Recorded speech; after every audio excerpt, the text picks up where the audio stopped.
John Calvin on Psalm 72, verses 1 through 6. Give the king thy judgments, O God, and thy righteousness unto the king's son. He shall judge thy people with righteousness, and thy poor with judgment. The mountain shall bring peace to the people, and the little hills by righteousness. He shall judge the poor of the people. He shall save the children of the needy, and shall break in pieces the oppressor. They shall fear thee as long as the sun and moon endure, throughout all generations. He shall come down like rain upon the mown grass, as showers that water the earth. Endow the king with your justice, O God, the royal son with your righteousness. This is a prayer that God would furnish the king whom he has chosen with the spirit of uprightness and wisdom. By the terms wisdom and justice, the psalmist means a due and well-regulated administration of government, which he opposes to the tyrannical and unbridled license of heathen kings who, despising God, rule according to their dictates of their own will. And thus the holy king of Israel, who was anointed to his office by divine appointment, is distinguished from other earthly kings. From the words we learn, by the way, that no government in the world can be rightly managed except under the conduct of God and by the guidance of the Holy Spirit.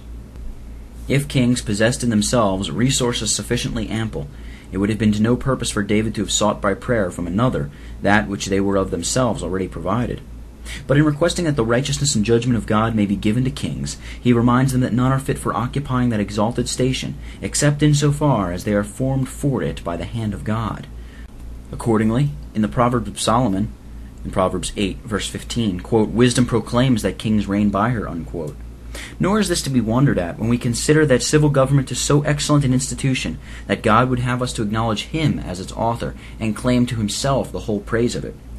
But it is proper for us to descend from the general to the particular. For since it is the peculiar work of God to set up and to maintain a rightful government in the world, it was much more necessary for him to communicate that special grace of his Spirit for the maintenance and preservation of that sacred kingdom which he had chosen in preference to all others. He will defend the afflicted among the people. God is indeed no respecter of persons, but it is not without cause that God takes a more special care of the poor than of others, since they are most exposed to injuries and violence.